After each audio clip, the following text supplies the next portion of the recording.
Merci d'être parmi nous ce soir pour le lancement virtuel du livre Double combat, amis et ennemis, livre qui raconte l'histoire et les combats du Dr Blaise que j'ai eu l'honneur de rédiger. Avec nous, nous avons évidemment moi, Steven Laperrière, qui va être votre animateur pour la soirée et l'auteur du livre. Nous avons le Dr Blaise. Docteur, vous levez la main, s'il vous plaît, pour qu'on vous voit. Bonjour. Geneviève Meyer, qui est l'assistante du Dr Blaise. Stéphanie Guillemette, c'est bien ça? Guénette. Guénette, pardon. Bonjour. Donc, bienvenue Stéphanie, qui va nous livrer un témoignage tantôt. Nous avons avec nous mon ami Paul Lupien, qui fait office de technicien ce soir, en plus d'être ami officiel. Merci, Paul. Plaisir. Alors donc, ce soir, on est ici pour vous parler de ce livre du Dr Blaise, Double combat, amis ou ennemis. Pourquoi double combat? Bien, en premier, je vais commencer par vous dire que ce livre-là est publié par la maison des éditions La Roupille, maison d'édition à Saint-Lambert-de-Lauzon. C'est le 3e titre que je publie avec cette maison-là, avec son éditrice extraordinaire, Caroline Larochelle.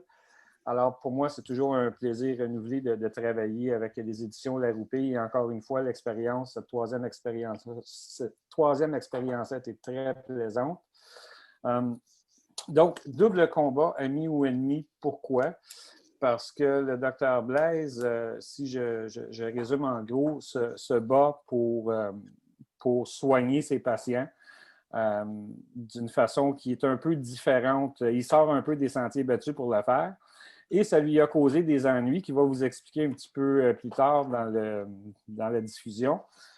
Et il a fallu qu'il se batte contre l'établissement. Alors, quand on le regarde, on peut dire qu'il est ami des patients, mais ennemi de l'establishment. Alors, c'est un peu pour ça qu'on l'a appelé comme ça. D'ailleurs, l'éditrice a trouvé une ligne formidable qui s'appelle, qui se lit « L'incroyable bataille d'un médecin dévoué à ses patients ». Moi, je trouve ça d'autant plus formidable parce que le Dr Blaise a décidé de ne pas se laisser faire et de sacrifier une partie de sa pratique et une partie de sa vie aussi pour garder son droit de pratique. Il s'est dit, c'est pas vrai qu'on va me traiter comme un charlatan ou un criminel. Alors, il s'est battu bec et ongle. Alors, c'est une belle victoire c'est un beau moment pour le Dr Blaise. C'est une belle histoire aussi de résilience et de force face à une machine qui est forte et puissante. C'est un peu un combat David contre Goliath que le Dr Blaise mène. Alors, pour moi, l'histoire avec le Dr Blaise, ça a commencé à la fin du printemps, début d'été. On a un ami commun qui est l'avocat du Dr Blaise, Maître Jean-Yves Terrien, qui m'appelle et qui me raconte un peu l'histoire du Dr Blaise. Il veut écrire un livre pour raconter son histoire. Il faut que ça se fasse vite. Ça te tente-tu de le rencontrer? Bien, évidemment, j'ai rencontré le Dr Blaise et tout de suite, j'ai été fasciné par son histoire. J'ai été heureux de rencontrer cet homme, ce personnage-là, puis qui est un homme brillant par-dessus tout. Et j'ai été touché notamment par une phrase qu'il a dit après m'avoir raconté son histoire. J'ai été touché par une phrase où il m'a dit, tu sais, il dit, en 2020, je n'accepte pas qu'on n'est pas capable de soigner les patients, d'apaiser leur douleur, alors qu'on a les moyens, les techniques et les médicaments pour le faire. Alors moi, cette phrase-là, ça m'a séduit, puis c'est un peu là-dessus qu'on s'est quitté, puis j'étais convaincu que je devais écrire ce livre-là en collaboration avec le Dr Blaise.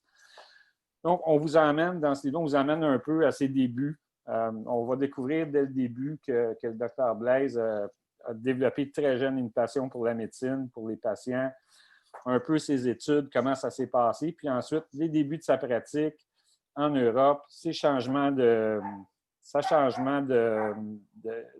vie lorsqu'ils sont arrivés en Amérique du Nord, avec tous les changements, les trimballements que ça implique. Docteur, je ne vais pas tout dévoiler, mais le docteur a évolué au sein de cliniques très, très fameuses, bien connues dans le monde. Et ensuite, il est arrivé à Montréal, s'installe et pas les déboires, mais les débats avec l'institution ont commencé. Je vais laisser le doc en parler un petit peu plus longtemps. Et à travers tout ça, comme dans la vie comme dans nos vies de tous les jours, bien, évidemment, il y a des hauts, il y a des bas, il y a eu des tragédies, il y a eu des bons moments. Je vais laisser le doc en parler un peu plus. Mais tout ça pour dire que ce qui ressort de ce livre-là, c'est vraiment une histoire de résilience. Mais aussi, on voit un peu dans les coulisses des ordres professionnels où vraiment, on sait que les ordres professionnels, bon, ben, sont là pour protéger le public et c'est bien vrai, mais ils sont aussi là pour se protéger. Ils sont aussi là pour voir à ramener dans le droit chemin ceux qui vont pas ceux qui sortent des sentiers battus. Et parfois, ce n'est pas la bonne façon de faire. Et je pense que le docteur Blaise en est un exemple probant. Alors, sans plus tarder, je vais laisser la parole au docteur Blaise pour qu'il nous raconte un peu d'où il vient et cette bataille-là, comment ça a commencé et vers où ça s'en va présentement. Alors, docteur, à vous la parole. Merci, M. Laperrière, de cette belle introduction. C'est vrai que moi, je suis devenu médecin par passion. Je me souviens que quand j'avais 7 ou 8 ans, un rêve que j'avais fait, je rêvais qu'à ce moment-là, j'étais chirurgien. On m'appelait à la clinique, la petite clinique de la ville de Malmedy où j'habitais. J'allais opérer le patient et le patient était guéri, donc c'était vraiment quelque chose de... Bon, je ne suis pas devenu chirurgien, je suis devenu anesthésiologiste. Okay? C'est quand même un métier pour lequel on peut faire beaucoup de choses. L'anesthésiologiste, ce n'est pas quelqu'un qui juste endort le patient. C'est un médecin qui s'occupe du patient, réanime le patient, traite le patient pour la douleur, s'arrange pour que le patient soit parfaitement stable et garde toutes ses fonctions post-opératoires, les récupère en péropératoire, les récupère en post-opératoire. Donc, je me suis toujours vraiment battu pour pouvoir donner le meilleur soin aux patients. D'abord en Europe, à la formation universitaire. Ensuite, au Luxembourg, je me suis battu pour arranger plein de choses. Ceux qui vont lire mon livre vont pouvoir s'amuser à lire mon histoire luxembourgeoise. Et en 1980, pour une longue histoire, vous lirez mon livre aussi, j'ai décidé de quitter le Luxembourg, pas parce que je n'avais rien à y faire, mais parce que c'est un pays où il n'y avait pas d'université, que ça était un peu loin de la science. Alors j'ai quitté le Luxembourg et je suis venu en Amérique du Nord. J'ai passé 3 ans à Sherbrooke, où je suis devenu entre-temps citoyen ou enfin immigrant reçu canadien. Après ça, je suis allé à Toronto, à l'hôpital pour enfants malades, où je me suis occupé de douleurs chez les enfants aussi. Et là, j'ai décidé de ne pas rester à Toronto, même s'il m'avait donné une position définitive, car j'avais la possibilité d'aller à la clinique Mayo à Rochester, Minnesota. C'est une des cliniques très connues. Et j'avais la possibilité de la faire. Et je me suis rendu compte que si je n'y allais pas, ça ne se reproduirait pas 2 fois. Ça va? Alors, je suis allé à la clinique Mayo. Ça, c'était tout un événement. Vous lirez aussi dans mon livre les histoires. C'est quand même un déménagement incroyable. Puis, aller à la clinique Mayo, ce n'est pas un truc, c'est pas marrant tous les jours, on travaille fort. OK? Je vous dirais quand même qu'un jour qui a probablement qui a eu un rôle important dans ma vie, c'est le 21 juillet 1984. Alors, le 21 juillet 1984, c'est la fête nationale belge. Et je suis belge. Je m'en fous un tout petit peu de la fête nationale. Je n'ai pas le drapeau belge, mais j'avais été invité par un professeur qui s'appelait, parce que malheureusement il est décédé, Paul Van Hout, qui était un Belge, qui était à Rochester, qui avait invité tous les Belges pour prendre le drink autour de sa piscine. On ne pouvait pas aller dans la piscine parce que la température était trop chaude, il était trop chaud à l'extérieur. Et alors, lui, il avait un laboratoire de recherche fondamentale. Et moi, je ne connaissais pas Paul Manout et je lui ai demandé ce jour-là, est-ce que je pourrais passer du temps dans ton laboratoire? Il m'a dit oui. Ça a changé ma vie. Et d'ailleurs, Doc, ça a tellement changé votre vie que lorsque je vous ai demandé si vous vouliez dédier le livre à quelqu'un en particulier, ceux qui verront le livre, vous verrez au tout début que le livre est dédié au docteur Paul Vanout, tellement il a joué un rôle capital dans la vie du docteur Blaise. Oui, ça a joué un rôle capital parce que moi, j'étais un bon clinicien, j'ai de la recherche clinique, mais je n'avais aucune notion de ce que c'était la recherche fondamentale. Issu sur des cellules, OK? Pouvez-vous nous expliquer, Doc, c'est quoi la recherche fondamentale? En quelques mots, là. Mais la recherche fondamentale, c'est de la recherche sur des tissus qui sont à l'extérieur du corps ou sur des animaux comme des rats, des souris. Ça va? OK? Okay. C'est pas de la recherche clinique. Ça ne se fait pas chez l'humain. Ça va? OK? C'est bon. Ça peut être des cultures de cellules, ça peut être des molécules, ça peut être des gènes, ça peut être tout ce qu'on veut. Ça va? OK? Quand on a mis le vaccin sur le COVID en marche, développer le vaccin sur le COVID avec de l'ARN, c'est de la recherche fondamentale qui amène ça. Ça va? Puis quand on le teste chez l'humain. Ça va? C'est bon, merci beaucoup. On apprend des choses qu'on ne faisait pas, puis on rencontre des choses.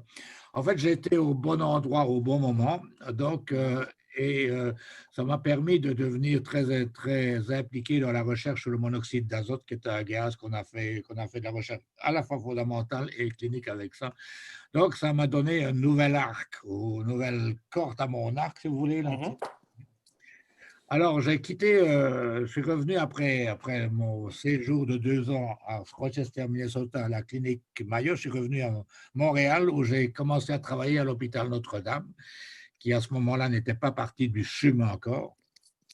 Exact. À l'hôpital Notre-Dame, on a fait plein de choses et puis c'était les bonnes années, disons, à l'hôpital Notre-Dame, on a fait plein de choses au point de vue clinique et fondamental. On a eu le temps de développer de la recherche clinique, un laboratoire de recherche fondamentale avec plein de choses qui ont évolué. Et disons que ça, c'était les bonnes années jusque probablement de 86 jusque vers les années 2000. Après ça, l'administration, avec la fusion des 3 hôpitaux avec un CHUM, ça a été plus compliqué. Avec le CHUM, ça a été plus compliqué. Et là, ça a été un peu plus difficile à développer les meilleurs traitements. L'administration était plus importante, les docteurs n'étaient pas toujours de la même philosophie. Il y avait des gens qui étaient de Notre-Dame, des gens de l'Hôtel-Dieu, des gens de Saint-Luc, c'était plus compliqué. Et après avoir fait beaucoup de recherches sur le monoxyde d'azote, on a été vraiment des choses importantes pour traiter les patients en soins intensifs. Je me suis plus impliqué, mais je m'impliquais déjà avant, au traitement de la douleur complexe. Okay? Je m'en occupais déjà depuis longtemps, et je me suis impliqué surtout dans le traitement des douleurs, ce que j'ai appelé des douleurs rebelles, okay? C'est-à-dire qui ne répondent pas au traitement classique.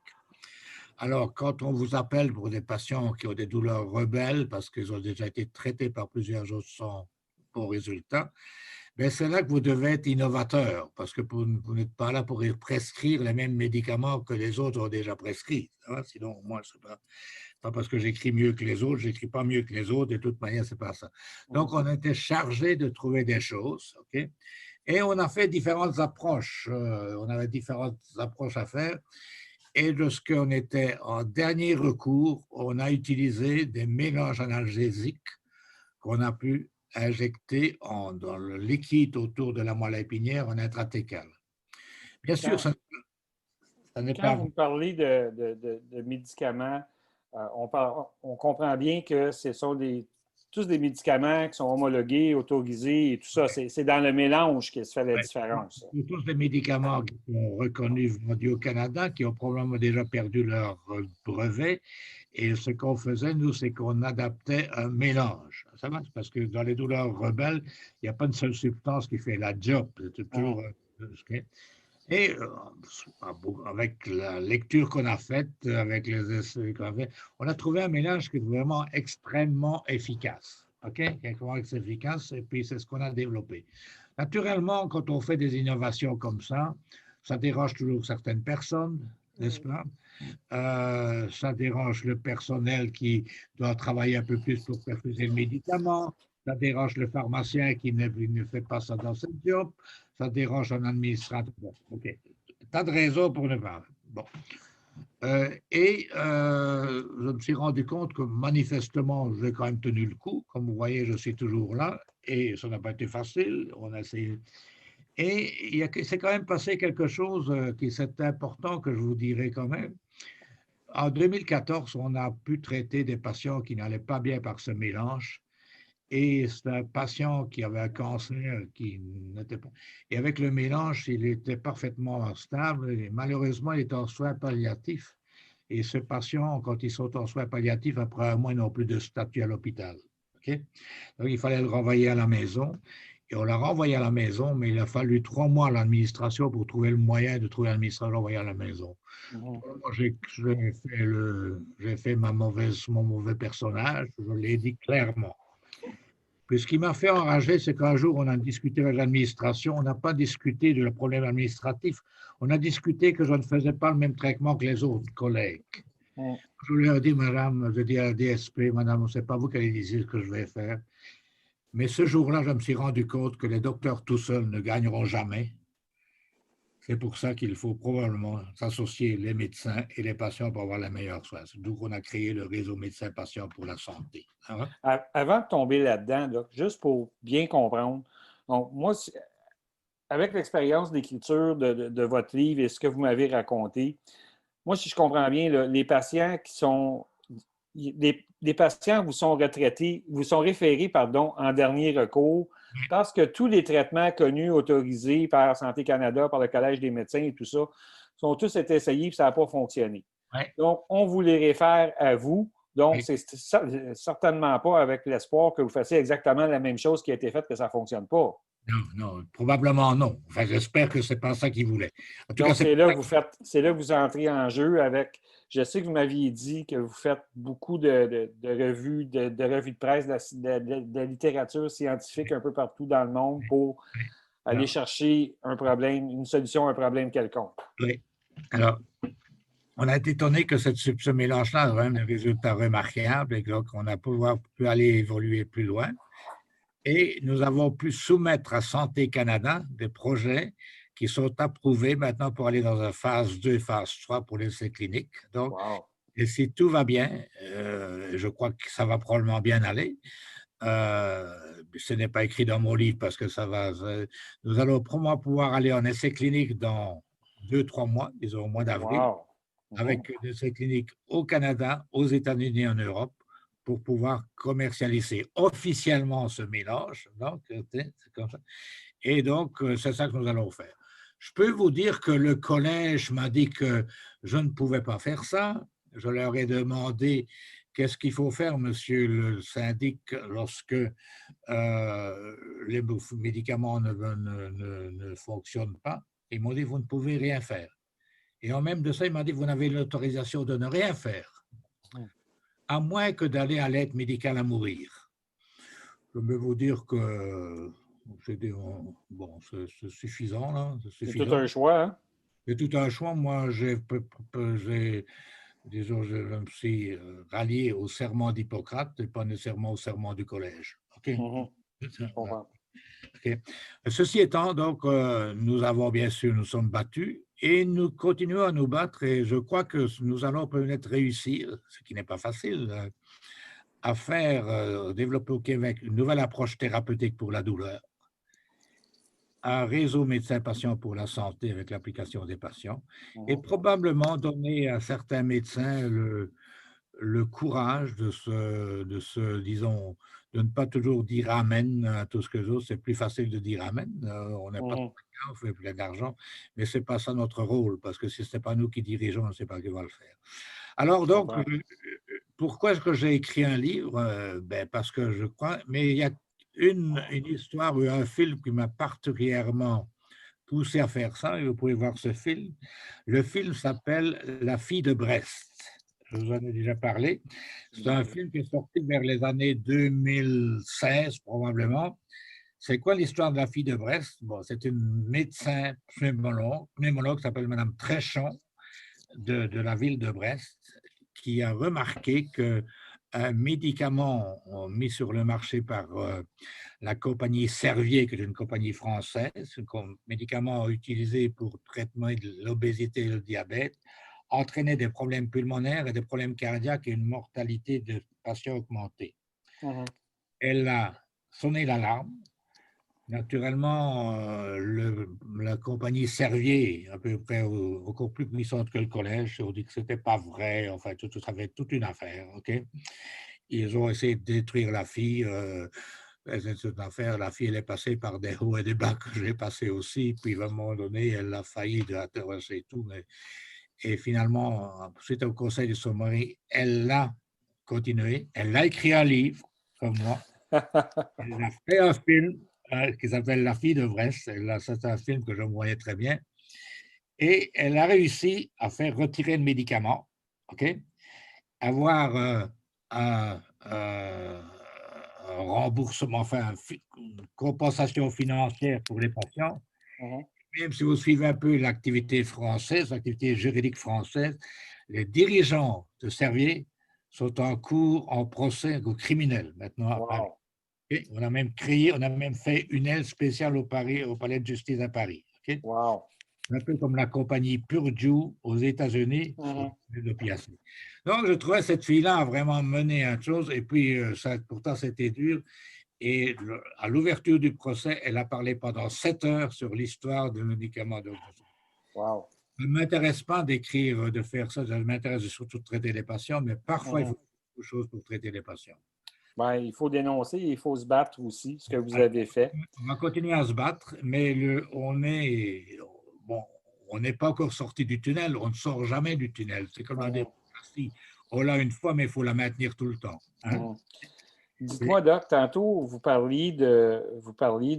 Collège des médecins, vous parliez des professionnels qui se regroupaient avec le réseau médecins-patients santé.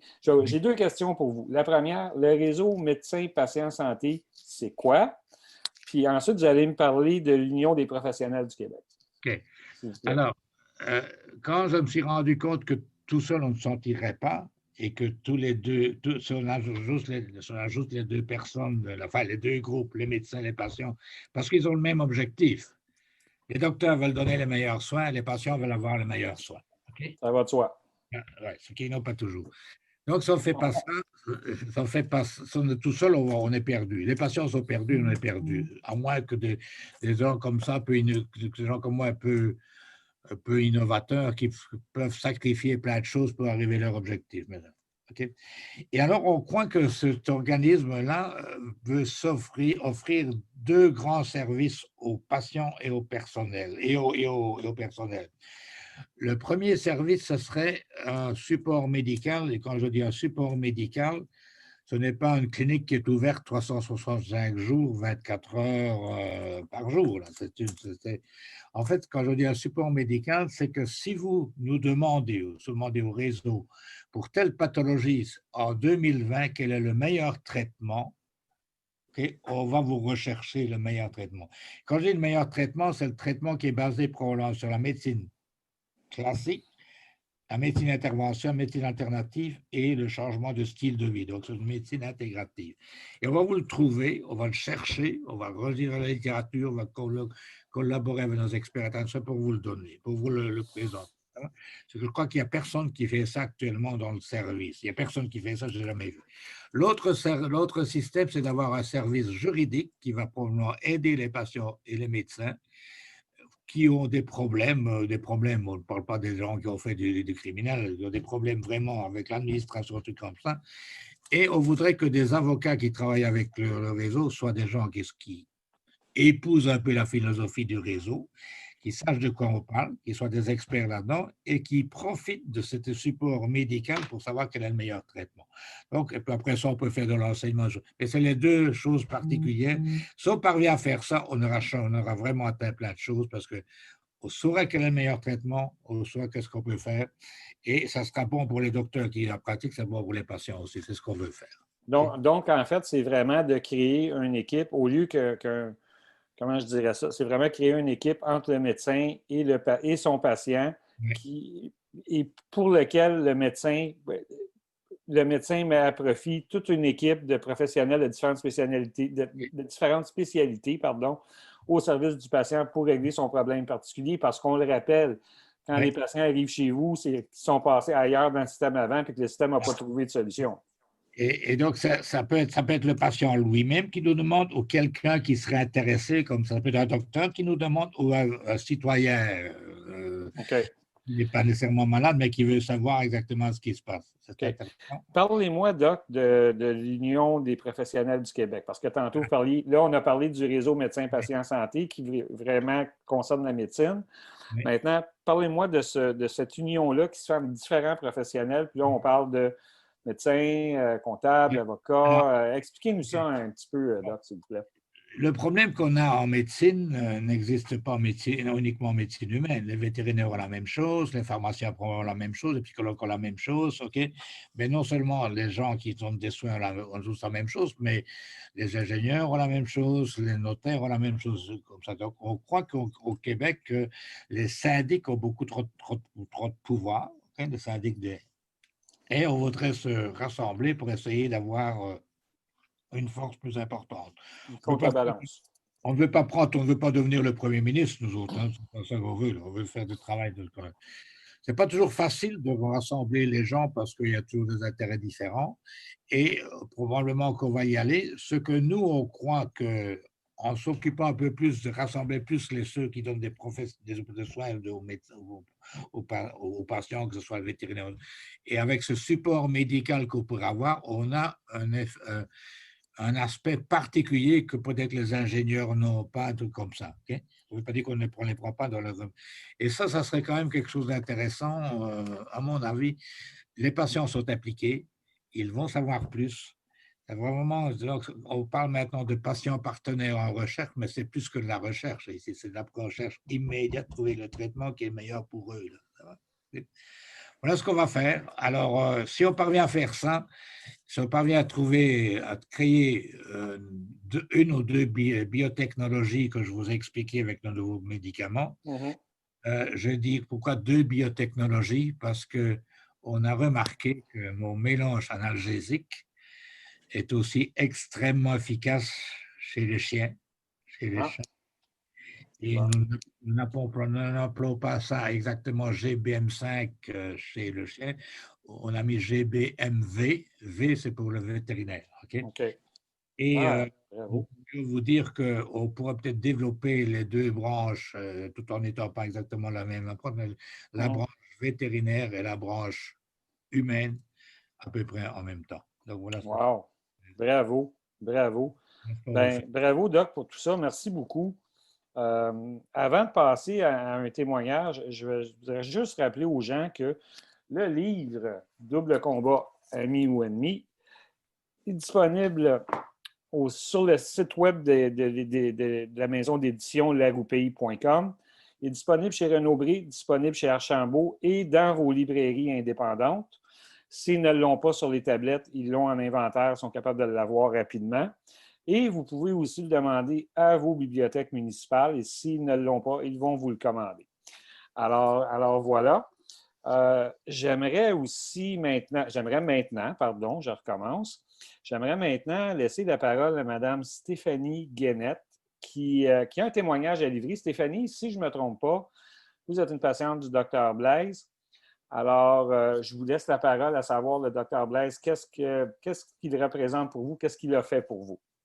Bien, le docteur Blaise, il m'a donné une qualité de vie que je n'arrivais pas à atteindre avec les autres docteurs parce que j'avais trop de douleurs.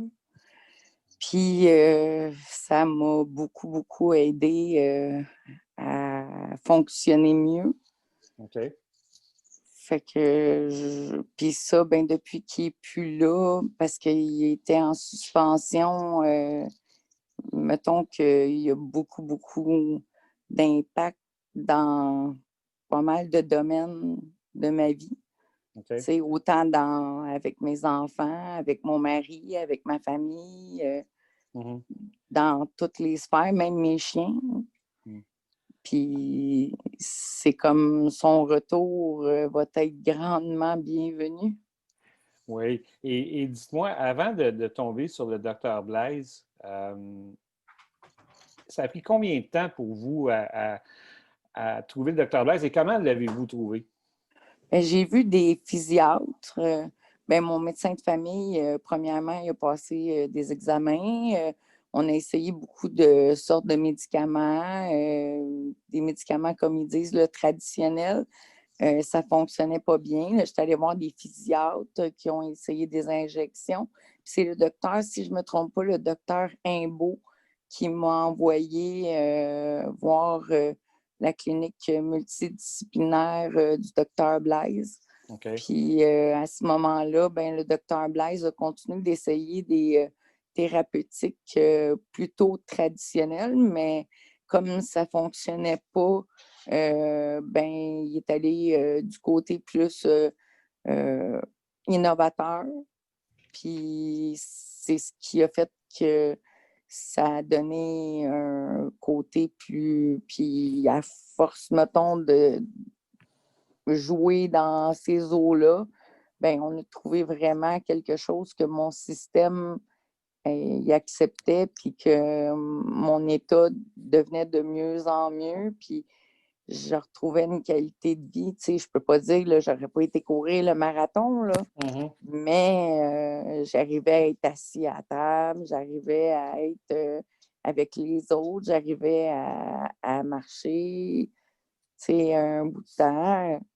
Si juste pour me donner une idée de ce que ça représente, pour donner une idée aux gens de ce que ça représente, quand vous êtes arrivé à voir le docteur Blaise, là, ça allait comme vraiment pas bien, là, si j'ai bien compris. Non, vraiment pas. Puis le docteur Blaise vous a ramené, sauf on veut mettre mettons un pourcentage là-dessus, vous êtes revenu à quoi? 50, 80, 75 et combien de temps ça a pris? Ben là, je vous dirais que je suis revenue comme à... en ce moment, là, mettons qu'on prend aujourd'hui, là, il n'est plus là.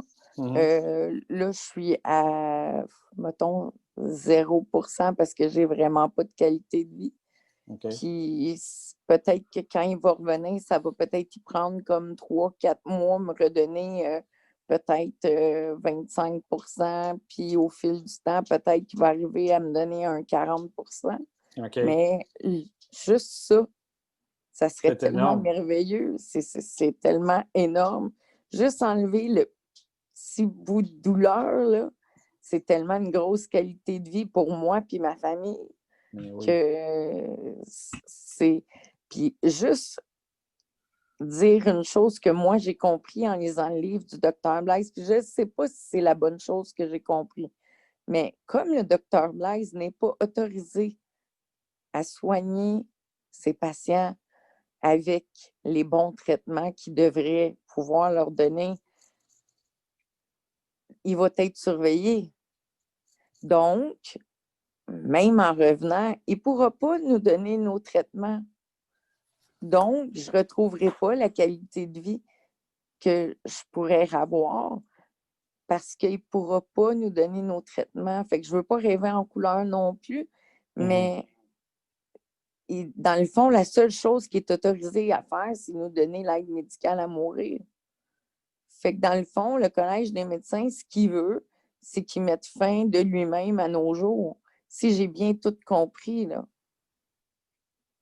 Ben, écoutez, je vais laisser 2 petites minutes au docteur Blaise pour adresser ça en toute prudence. Allez-y, doc, s'il vous plaît. Oui, enfin, c'est un truc absolument inadmissible. Hein? OK? C'est un truc inadmissible. OK? D'abord, je vous dirais que comment se peut-il que la société s'est laissée faire comme ça? Je ne suis pas d'accord. OK? Parce que où sont les leaders dans cette société? OK? OK? Où sont les leaders? Et deuxièmement, les docteurs maintenant, il n'y a plus qu'un seul tracas qui les tracasse. Est-ce que le collège est d'accord de faire que je fasse ça? Que le patient aille bien, ne pas bien, ça n'a pas beaucoup d'importance. Est-ce que le collège est d'accord? Moi, je peux vous dire que quand je vais voir un patient, que je sais que je suis capable de l'aider, je vais l'aider. Okay? Je vais faire le maximum pour l'aider. Il est aussi possible que Mme Quenette pourrait entrer rapidement dans un essai clinique. Okay? Et deuxièmement, nous allons faire une intervention politico-scientifique à Santé Canada pour demander que dans les cas de dernier recours, je vois pratiquement que des patients en dernier recours, qui n'a pas fonctionné. Je ne ferai pas l'aide médicale à mourir, j'ai autre chose à faire. OK? OK?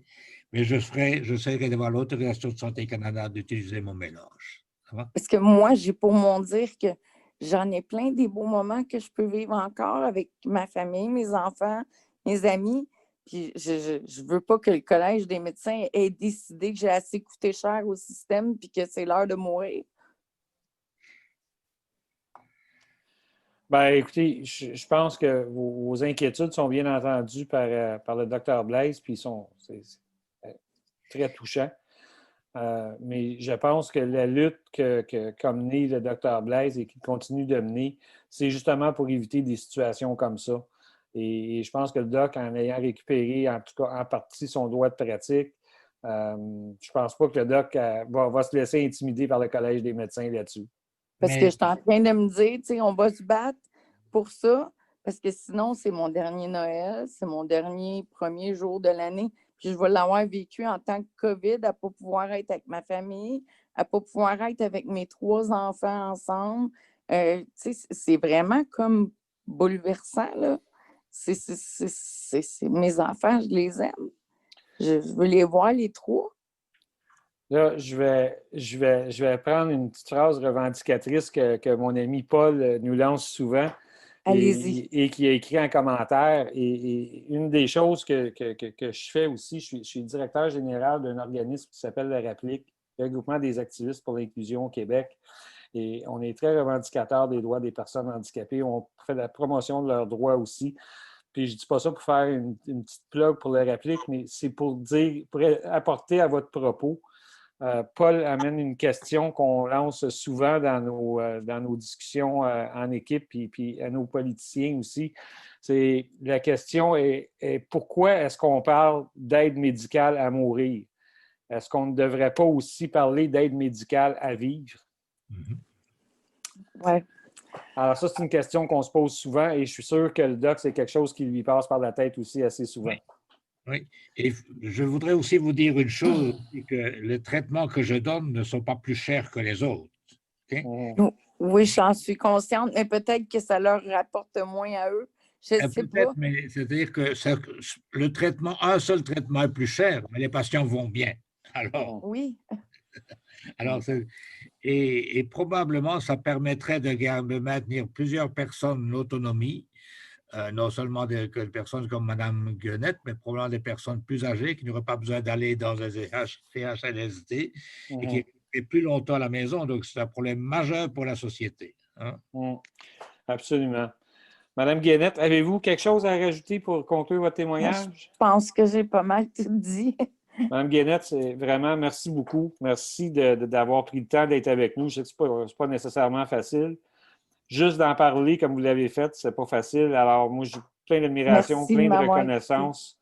Puis j'espère que le livre, vous allez trouver un peu vous allez connaître mieux le Dr Blaise, de quoi il est fait, puis avec la détermination qu'il a à vous aider. Merci de l'avoir écrit. Ça fait plaisir. Mme Guenette, merci d'avoir été là. Merci tellement. Ça fait plaisir. Alors, on a un autre témoignage qui, cette fois-là, est un témoignage écrit que je vais demander à Mme Geneviève Meilleur de nous en faire la lecture, s'il vous plaît, Geneviève. Oui, parfait. C'est M. Daniel Larouche du Saguenay qui a écrit ça, qui ne pouvait pas être là parce qu'il n'était pas dans un bon état aujourd'hui. Je vais essayer d'y rendre honneur parce que c'est un très beau texte. Alors, ça commence comme ça. Ça s'appelle « L'affaire Blaise ». Pour moi, c'est vraiment arrivé comme ça. D'abord, plaçons le décor. Ça se passe il y a près de 20 ans, au Saguenay, par un bel après-midi ordinaire, ah oui, et dans mon bureau. 3 inconnus débarquent et veulent de l'aide. Le problème est simple. Ils vivent eux-mêmes de la douleur lourde et persistante, mais ils cherchent plutôt une manière d'aider les autres personnes de leur milieu vivant la même situation à trouver une façon de faire face et un soulagement, malgré la mer d'épinette qui nous sépare du reste du Québec. Même si le sujet n'a rien à voir avec mon travail, mon boss veut bien que je leur donne un coup de main. Dès ce jour, j'essaie de proposer des choses à faire, croyant pouvoir faire vite à en finir avec ce trio insistant. Rien ne les rebute. Et cette tâche inattendue, que je croyais expédier en quelques semaines, durera 17 ans. Mes 3 lascars n'ont pas tout dit dès le départ, nous y reviendrons. Dans ma hâte de les inciter à s'organiser, ils rencontrent la direction du plus gros hôpital de la région, mettent sur pied un forum régional, Ensemble contre la douleur en 2002, jettent les bases d'un organisme incorporé voué aux problèmes, etc. Ils donnent suite à tout, même quand vient le temps de développer une parité homme-femme dans l'organisme naissant. Autour de cet embryon d'organisation, les liens se tissent avec les personnes du Saguenay-Lac-Saint-Jean aux prises avec la douleur.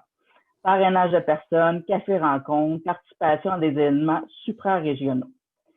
Dans cette ébullition active se développent des liens solides et continus avec un médecin de Montréal, un anesthésiologiste nommé Gilbert Blaise qui accepte le surcroît de travail que représentent les quelques dizaines de patients du royaume qui ont lourdement besoin de son expertise de pointe pour retrouver un équilibre face à des douleurs graves et durables. Ce que j'ai finalement compris, c'est l'importance de ce lien existant entre ce médecin et le noyau initial de mes 3 visiteurs. Pendant que le Québec réfléchissait au corridor de service et à l'organisation optimale de la réponse à la douleur persistante, le Dr Blaise s'occupait en temps réel des cas lourds qui se présentaient à lui, y compris ceux de ma région, avec la même célérité et la même qualité de soins. Pendant ce temps, pour Saguenay-Lac-Saint-Jean, les personnes aidées par le Dr Blaise acceptaient volontiers de s'investir dans leur milieu pour aider à leur tour, qui dans le CA de l'association régionale, qui dans la mise sur pied de bains thérapeutiques, qui dans la tenue d'une semaine régionale de la douleur, qui dans la mise en place d'ateliers d'écriture ou de peinture dédiés, etc. En fait, les gens de la région vivant de la douleur se sont mis à aider plus systématiquement leurs concitoyens affligés des mêmes maux. Cette effervescence a favorisé l'échange et la coopération avec le réseau public de services, faisant en sorte que la prise en charge de douleur n'est plus un sujet orphelin, même si, chez nous comme ailleurs, le délai de service reste un problème récurrent, mais explicite et pris en charge. En 2013, à l'occasion de la Semaine de la douleur, l'organisme régional attribue publiquement et pour la première fois son prix Reconnaissance face à la douleur. Et c'est avec empressement qu'il est accordé au Dr Gilbert Blaise, anesthésiologiste montréalais, enseignant et chercheur pour son rôle essentiel et déterminant dans ce qui est survenu de bien pour les gens du royaume en matière de douleur. Expertise, humanisme, engagement, oui, mais aussi réponse rapide, efficace et compétente. Rien, sinon ses qualités d'homme, de médecin et de scientifique ne contraignaient le Dr Blaise à se préoccuper de tous ces gens d'une région si distante de son milieu de pratique. Son corridor de service, c'est le cœur. Et cet exemple à l'œuvre durant toutes ces années a fortement soutenu par l'exemple un milieu tout entier à s'investir en faveur de tous ceux qui vivent de la douleur. Et pour ma part, force m'est de reconnaître que mes 3 lascars ont bien fait de me déranger dans mon bureau, même si ça m'a pris beaucoup de temps à passer à autre chose, ou presque. Daniel Larouche. Alors. Quel beau témoignage. Et je pense que c'est juste la preuve que, un peu comme quand il y a des situations où le politique doit intervenir, quand le politique veut, les choses arrivent. Mais je pense que dans le cas du docteur, vous êtes la preuve que quand le médecin est assez dévoué et attentionné envers ses parents, envers ses patients, les choses arrivent. Je pense que vous êtes une belle preuve de ça. Oui. Oui. Et puis, écoutez, monsieur Larouche, puis une phrase, je suis presque jaloux. Il a dit que le corridor de service du Dr Blaise, c'est le cœur. Et c'est vrai, Dr Blaise, c'est un patient de cœur aussi. Alors, c'est une belle phrase qui résume bien. J'aurais bien aimé ça, la mettre dans le livre, celle-là. C'est vraiment une belle phrase qui vous résume bien aussi. Merci, M. Larouche. Je ne sais pas s'il est à l'écoute, mais si jamais il n'est pas à l'écoute, faites-lui bien parvenir une grande salutation et un grand merci pour ce beau témoignage-là. Oui. Vraiment. On va le remercier directement. Là. Oui. Génial. Doc, M. Larouche mentionnait tantôt que vous êtes anesthésiologiste, et c'est vrai. Comment ça se fait qu'un anesthésiologiste en vient à traiter des patients dans le cas des douleurs rebelles et complexes? Mais c'est parce que l'anesthésiologiste, c'est un médecin qui a différentes facettes. Hein? c'est un médecin qui, quand on fait de l'anesthésie, on utilise des médicaments qui ont un effet sur tous les organes ici. Ok, donc nous sommes presque, pas dit qu'on est spécialisé dans les organes, mais l'anesthésie a un effet sur le cerveau, sur le cœur, les poumons, le foie, le rein, et tout ce que vous voulez. Et donc, le rôle d'un anesthésiste, ce n'est plus comme dans le temps qu'on maintenait plus ou moins le patient immobile. Tu sais, puis, Mhm. les années 1960 ou avant, on mourait régulièrement d'anesthésie. Ça va? Ok. Maintenant, on ne meurt plus d'anesthésie. On meurt parfois pendant l'anesthésie, mais les gens étaient déjà pratiquement morts, mais on ne meurt pas d'anesthésie, presque à moins d'un accident. Ben, mais ça n'existe plus. Donc, l'anesthésie a beaucoup changé, elle est devenue beaucoup plus sécuritaire. Et l'anesthésie ne s'occupe pas uniquement de la médecine juste pendant l'opération, elle s'occupe de plein d'autres choses. La préparation pré-anesthésique, de la douleur post-op, probablement même du métabolisme post-op. Et actuellement, on s'occupe aussi des soins intensifs et des soins post-opératoires et bien entendu de la douleur. Alors, donc c'est une spécialité à multiples facettes qu'on peut faire à peu près ce qu'on veut. Moi, je me suis occupé de la cardiovasculaire, des problèmes pulmonaires et bien entendu de l'inflammation et de la douleur, et c'est ça qui me mène actuellement. Je peux vous dire que plus on réfléchit, plus on peut faire des choses. Je vous dirais que actuellement, des âges de substances étaient considérés comme simplement une substance anesthésique. C'est avéré actuellement comme une protection cérébrale. Certaines autres sont avérées comme quelque chose qui modifie la cognition ou la qualité du sommeil. Donc, il y a plein de substances qui arrivent là-dedans. Ça va? Mhm. Alors, les anesthésistes ont été impliqués dans le traitement de la douleur parce qu'ils étaient aussi assez habiles pour faire des blocs nerveux, des trucs, des épidurales, des trucs comme ça. Mais cette approche-là existe toujours, mais on doit actuellement trouver des approches beaucoup plus innovatrices avec des mélanges différents, des techniques différentes, changement du style de vie, ainsi de suite, de faire le métier de plus intéressant. C'est ce qui m'intéresse le plus actuellement, de patients qui ont un défi important. Alors voilà pourquoi ce qu'on peut faire. OK?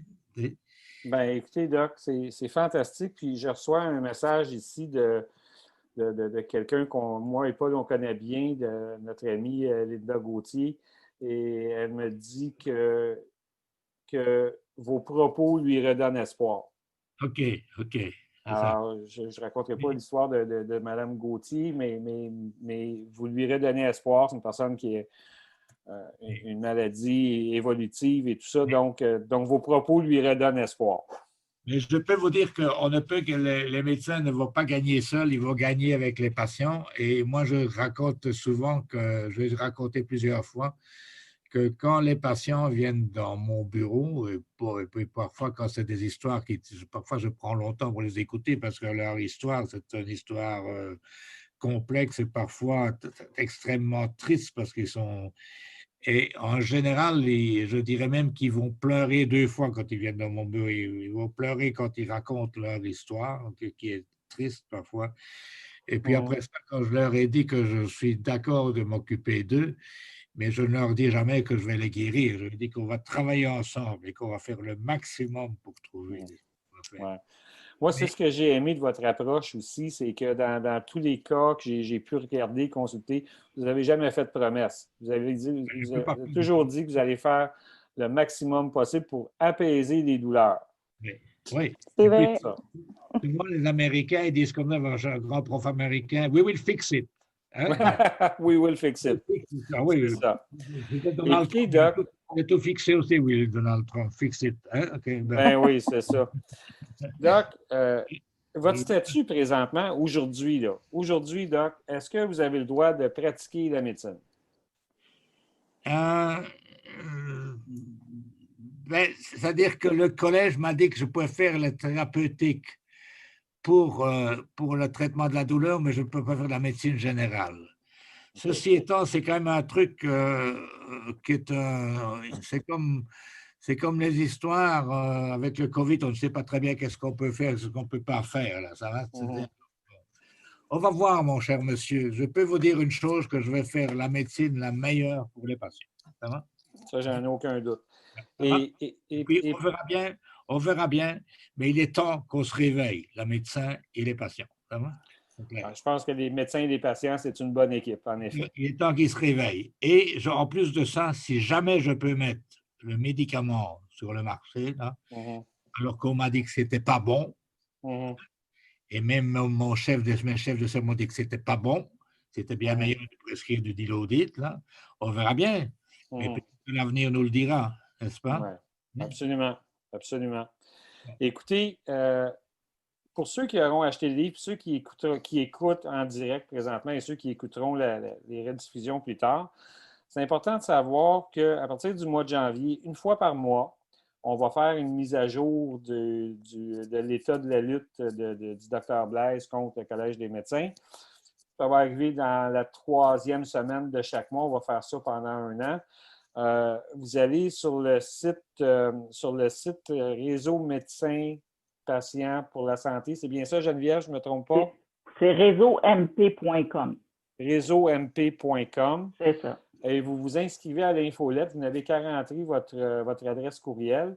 Et vers la 3e semaine du mois, là, vous allez recevoir une mise à jour de l'état de situation de la lutte du Dr Blaise contre le Collège des médecins.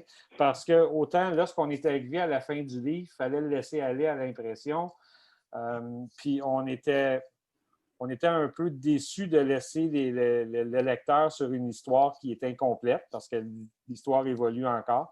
Alors, on a convenu de ce petit stratagème-là pour garder les gens informés du combat du Dr Blaise face au Collège des médecins. Alors ça va se faire une fois par mois.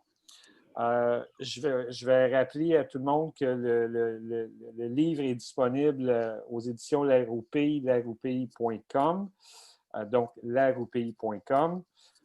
Il est disponible chez Renaud-Bré, chez Archambault, dans les librairies indépendantes. S'ils ne l'ont pas en stock, ils peuvent le commander, l'avoir rapidement. Au pire, vous pouvez nous envoyer à moi, au Dr Blaise, un petit message privé et on en a quelques exemplaires chacun qu'on peut expédier aussi. Au pire, on peut faire ça si vous voulez l'avoir avant Noël. On peut s'organiser. Et aussi, vous pouvez le demander à votre librairie municipale, à votre bibliothèque municipale, pardon, et ils vont vous le commander et vous l'avoir dans un délai très rapide. Alors, écoutez, moi, pour ma part, ça conclut. Est-ce que j'oublie quelque chose? Non, tout le monde a parlé. Alors, pour ma part, ça conclut. Je veux conclure en remerciant sincèrement, vraiment très sincèrement, Dr Blaise de m'avoir fait confiance pour la rédaction de ce livre. Le livrer dans un délai si rapide que ça relève de l'exploit. Alors, je suis vraiment content d'avoir pu mettre des mots sur votre histoire. Je vous remercie de votre confiance. Je veux remercier aussi les éditions Laroupi et Caroline Larochelle. Sans cette maison d'édition qui est vraiment une maison de passionnés, Caroline, Patrice, des gens qui sont vraiment extraordinaires. Je peux vous dire que sans la passion et la détermination de ces 2 personnes-là, ce livre-là ici ne serait pas en librairie à ce moment-ci. Alors, je ne sais pas s'ils sont à l'écoute. S'ils ne sont pas à l'écoute en direct, ils vont le revoir. Je vous adresse un gros merci à tous les 2. Je vous embrasse très fort. Merci beaucoup. Et merci à Paul pour ce soir, notre technicien, mon technicien ami, Paul Lipien. Merci beaucoup. Madame Guénette, Monsieur Larouche, Geneviève, un grand merci pour tout ton aide qui a amené à cet événement-là de ce soir. Et vraiment, moi, je suis vraiment fier d'avoir mon nom sur cette histoire-là, docteur. Merci à toi de l'avoir écrit. Et c'est un grand honneur. Alors, tout le monde, on va conclure là-dessus. Dr Blaise, un dernier mot peut-être? Oui, je veux dire un dernier mot. C'est certain qu'on ne va pas s'arrêter là. Je crois qu'on a enlevé les barrières. Quand on a enlevé les barrières, c'est pour pouvoir aller plus vite. Okay? Exactement. On va essayer de faire avec le réseau. On va probablement déjà à la fin de la semaine faire le premier publication scientifique sur le réseau On va peut-être vous parler du rôle de la vitamine D en anti-inflammatoire, ça serait peut-être utile, des trucs comme ça, mais il va y avoir d'autres, OK? Ouais. Et surtout, si on parvient à sortir les biotechnologies, vous allez être au courant parce que ça peut être un rôle important. Et à l'avenir, c'est certain qu'on va essayer, si on a des défis et on en aura encore, on va essayer de trouver des solutions aussi. Absolument. J'ai Alors, confiance en vous. merci Et, d'avoir et, et- stimulé à parfois m'appeler des fois pour faire ça, docteur, parce que vous savez, j'avais 150 choses à faire, j'avais plein de choses à faire, on est arrivé à le faire. Alors, je remercie exactement, on a réussi. les patients avec qui on travaille. C'est certain qu'on ne peut pas gagner sur les patients, c'est certain. Et d'un autre côté, je vous garantis que je n'ai pas du tout l'envie de devenir ministre de la Santé. Hein. Et encore moins l'administrateur de l'hôpital. OK? Excusez-vous. Ah mon Dieu, non, nous, on a besoin de vous comme médecin. On On a a besoin de vraiment vous sur besoin de le vous. terrain. Mais on vous garde là. On ne votera pas pour vous, Doc, je vous le dis tout de suite. Là. Non, non, non. Vous n'avez pas ce bonheur-là. Par contre, je veux qu'on me laisse faire les meilleurs soins. Voilà. Et Ah voilà. oui, oui, oui. Belle C'est votre conclusion. bataille. Dans mes remerciements, j'ai oublié quelqu'un de capital qui a mené à cette rencontre-là. Je l'ai dit en début de diffusion, mais je l'aurais dit parce que là, je sais qu'il est à l'écoute. Ce livre-là, cette rencontre-là entre moi et le Dr Blaise, je la dois à Maître Jean-Yves Terrien, qui est l'avocat du Dr Blaise. Alors, Maître Terrien, je vous dis vraiment un gros merci d'avoir provoqué cette rencontre-là. Une expérience incroyable. Alors, un grand merci. Je l'ai dit en début de diffusion, je l'aurais dit encore. Merci, Maître Terrien. Alors, je veux remercier aussi Maître Terrien. On se parle souvent. OK? Parfois, il me dit toujours, mais pourquoi avez-vous fait ça, docteur? Pourquoi avez-vous fait ça? Maintenant, il le sait pourquoi j'ai fait ça, voyez-vous, c'est ça. Et voilà. Maître Terrien n'est pas tellement expressif d'abord quand il parle. Hein? Non, il est À peine. Ben, écoutez, c'est tout pour le moment. Alors, merci à tout le monde qui était là. Merci à tout le monde qui va le regarder en différé. Et je vous rappelle, le livre Dr Blaise, Double combat, ami ou ennemi, disponible lagroupéi.com, Renaud-Bré, Archambault, les librairies indépendantes, s'ils ne l'ont pas, au moment où vous le voulez sur les tablettes, ils vont le commander, il est disponible. Et vous pouvez toujours le commander à votre bibliothèque municipale. Ils vont vous le commander, vous allez l'avoir rapidement. Encore une fois, merci tout le monde. Bonne fin de soirée et au plaisir de tous se reparler à un moment donné. Bonne soirée. Bonne soirée. Ouais. Bye.